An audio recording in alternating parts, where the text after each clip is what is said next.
Let's get to those new nominations by the president.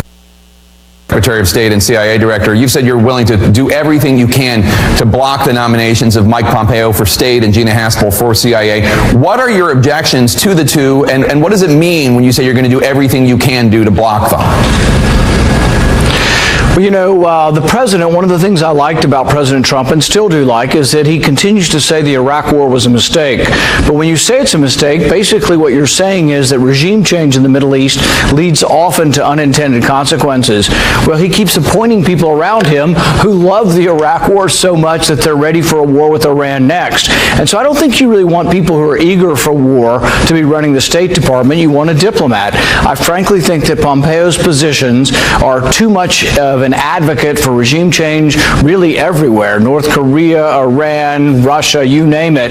And I think really we need to see the world as it is. Doesn't mean we need to support what happens everywhere in the world, but I don't think our policy ought to be for regime change. And so I think Pompeo really isn't a good fit to be a diplomat or to be the chief diplomat. With regard to Haspel, I think that, you know, what America stands for is not torture. You know, torture is the hallmark of totalitarianism. We should be that hope for the rest of the world, that people who, you know, who want to resist totalitarianism, that, you know, they want to be free from torture. They don't want to be free to torture. And so I really think that it's inappropriate to put someone at the head of the CIA. They have so much power. Power to assassinate, power to spy, power to collect all the data on everyone in the world. I don't think the person running that agency should be someone who ran a secret prison in Thailand. Will you filibuster these nominations on the Senate floor? I'll do whatever it takes, and that includes filibuster. I will try to make a point to the American people, and maybe the American people will rise up and say, you know, we stand in solidarity with those who seek freedom from torture, not the freedom to torture. It's just inconsistent with who we are as a people to have someone run our spy agency that has all this enormous power, who is intimately involved with torture, and from everything we're reading was supportive of the policy. And so, no, I can't support that, and I will do everything I can, including filibuster.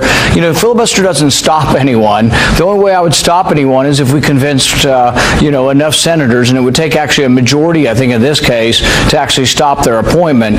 But, you know, when you read through the torture report that Senator Feinstein put forward, I would hope that she will stand up and say, enough's enough. We're not going to appoint people who made fun of the process. And really, one of the worrisome things about Gina Haspel is she was also involved with destroying the tapes. There were actually videotapes of trying to drown these people and torture them, and these videotapes were destroyed years later. So first she was involved with the waterboarding, and then years later she was involved with destroying the tapes. There's no way in the world that she should be running our spy agencies with all of